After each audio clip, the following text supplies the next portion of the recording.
कैसे हो प्यारे बच्चों, खूब पढ़ लिख रहे हो ना। बच्चों, आज मैं ऐसे बच्चों के लिए एक कहानी लेकर आई हूँ जो खुद पर घमंड करते हैं या फिर अपनी किसी चीज को लेकर बड़ा इतराते हैं, खुद को दूसरों से बड़ा साबित करने की कोशिश करते हैं। आपके भी फ्रेंड सर्कल में ऐसे लोग जरूर होंगे।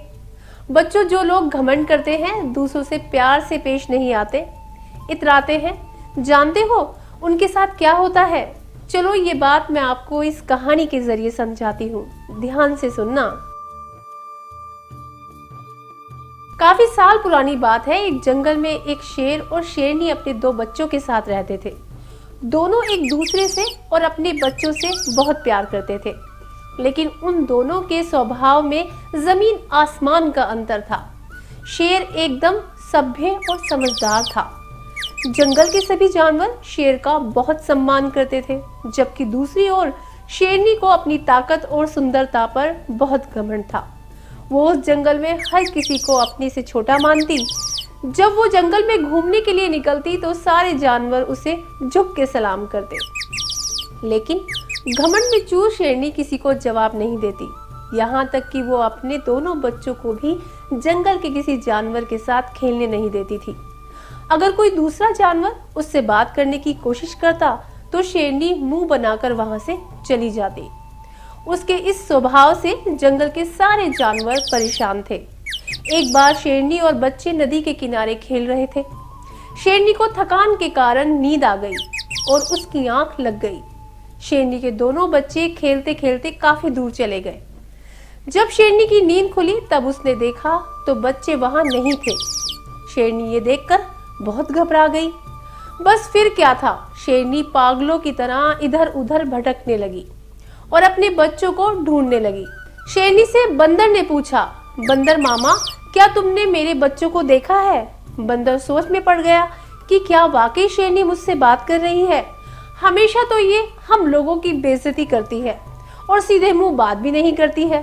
बंदर पहले तो असमंजस में रहा, लेकिन फिर वो बोला, शेरनी जी, आप मुझसे बात कर रही हैं क्योंकि मैं जब भी आपसे प्रणाम करता था तब आप अपना मुंह दूसरी ओर करके चली जाती थी, इसलिए मैं ये बात पूछ रहा हूँ।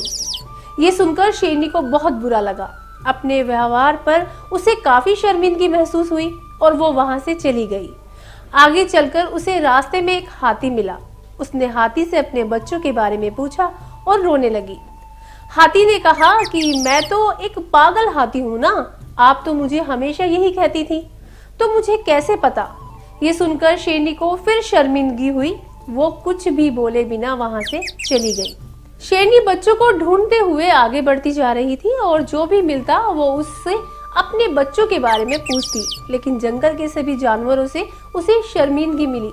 यहाँ तक कि जंगल में रहने वाले एक चूहे ने भी मदद करने से मना कर दिया। उसने कहा कि मैं तो एक नासमझ और बहुत छोटा चूहा हूँ ना, तुम मुझे यही कहती थी, तो मुझे कैसे मालूम?